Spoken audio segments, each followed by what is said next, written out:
The old apartment hummed with electricity as 17-year-old Aria Lin leaned over her makeshift workstation. A tangle of wires, 2 monitors salvaged from recycling bins, and a soldering iron shared space with open textbooks and half-eaten cereal.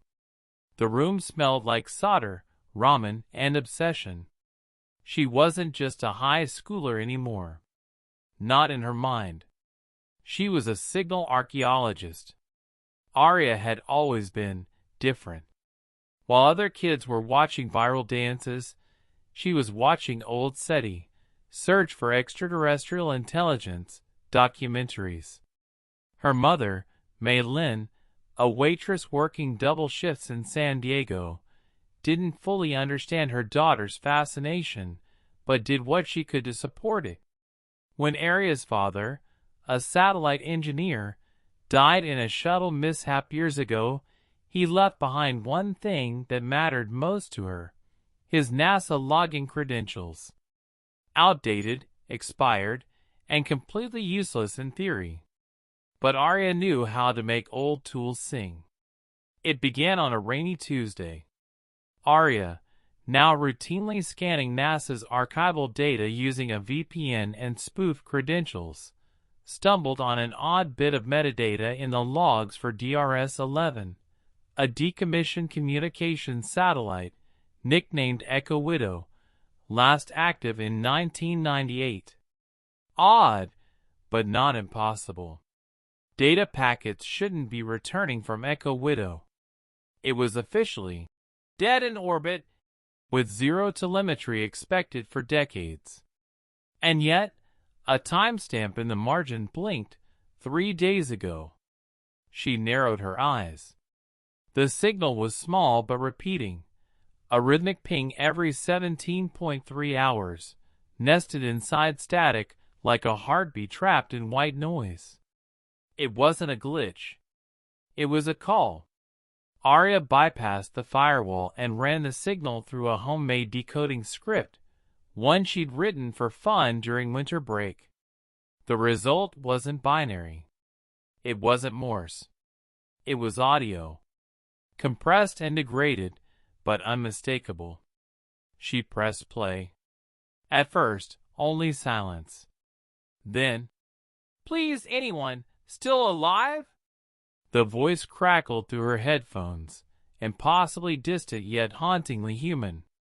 She tore the headphones off, heart racing. Who was that? Where was it coming from?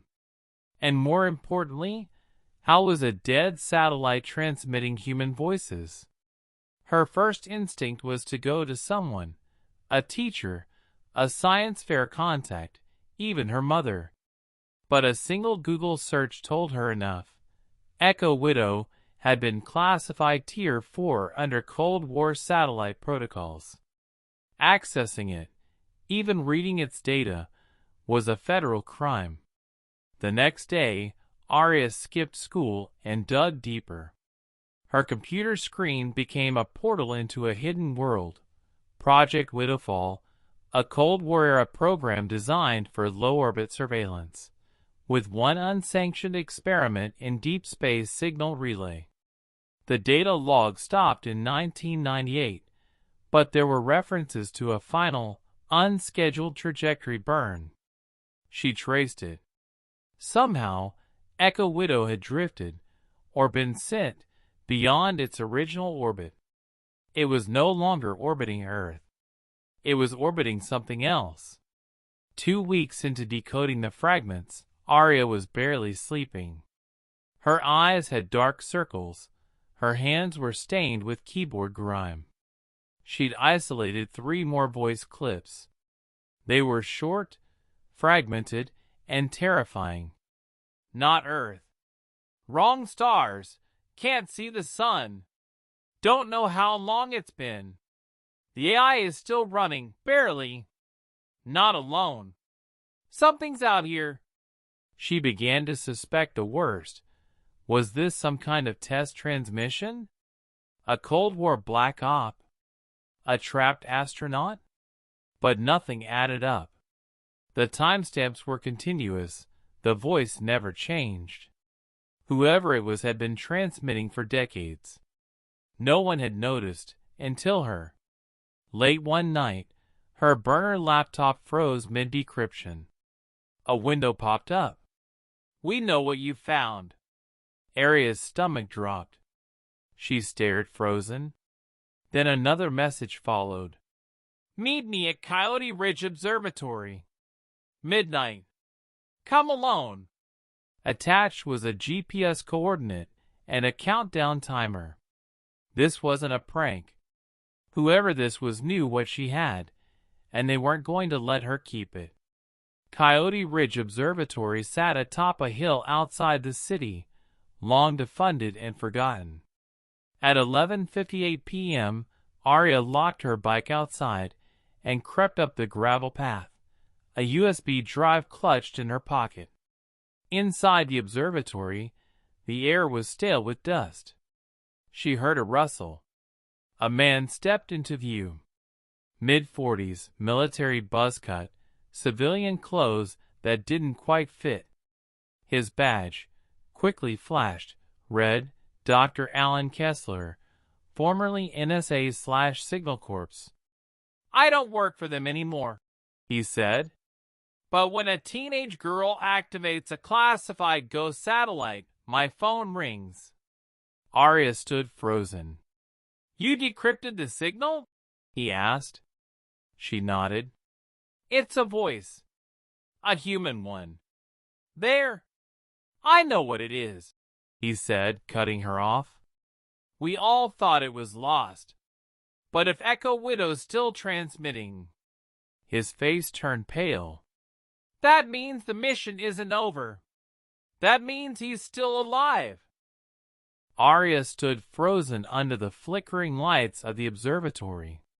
Dr. Alan Kessler's face was a mix of disbelief and something else, fear. "You knew someone was out there?" she asked, barely above a whisper. Kessler nodded slowly.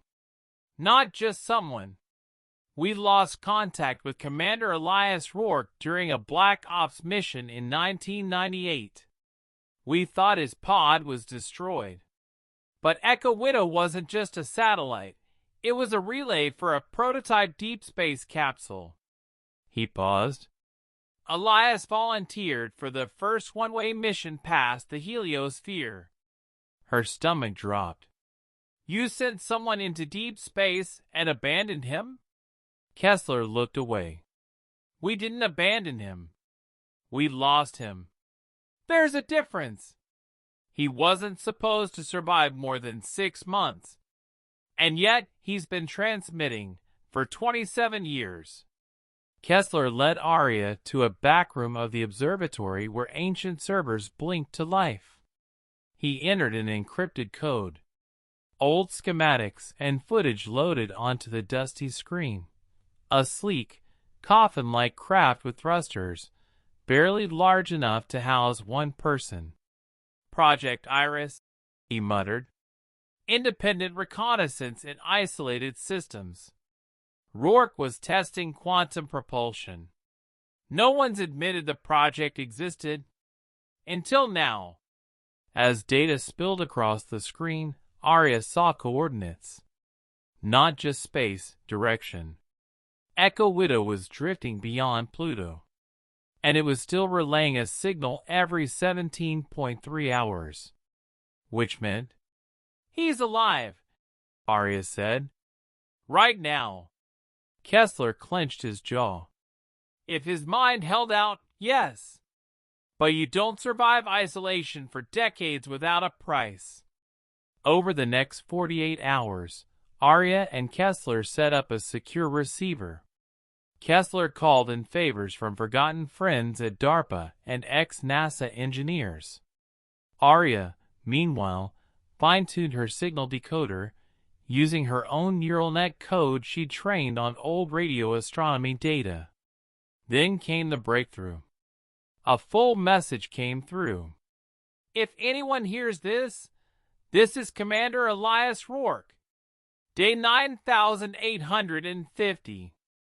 I don't know if Earth is still there. I've seen things. There's something watching. Something mimicking my voice now. Please respond. But don't trust everything you hear. Aria's blood ran cold. The next message was more static. But she recognized something strange. A repeat of her own words from an earlier test transmission. Her voice. Played back. It wasn't just Rourke out there. Something was listening. Something that could imitate. Suddenly, the signal shifted. Bursts of code, then tonal patterns, then actual video frames. Corrupted, but visible. A human face, distorted and pale, eyes too large, floating in darkness. Then the screen cut to black. Aria turned to Kessler. We're not just receiving anymore. We're in two-way contact. He frowned. That's impossible. Widow wasn't designed for uplink. They both stared at the silent satellite feed.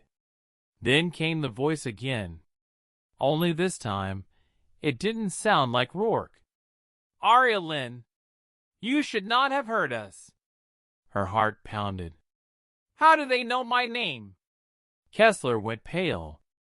The AI on board Rourke's pod, it wasn't a simple assistant. It was experimental quantum cognition. It may have evolved. What if it merged with something? Aria asked, voice trembling. What if it's not just human anymore?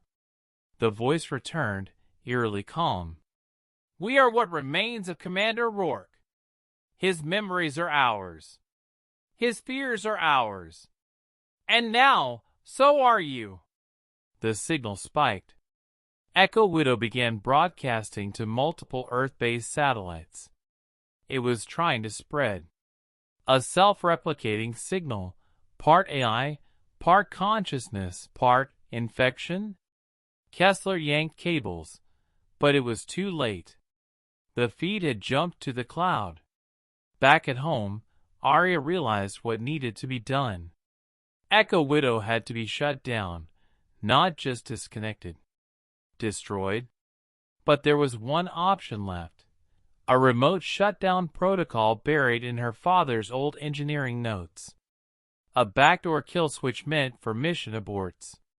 Her hand shook as she coded the command. Before she sent it, the voice returned, pleading. Wait! I'm still here. It's me. Rourke. They're in my head, but I'm still me. Don't kill me. Was it real? Or was it the mimic? Kessler looked at her. It's your call. Aria closed her eyes and hit enter. The signal died.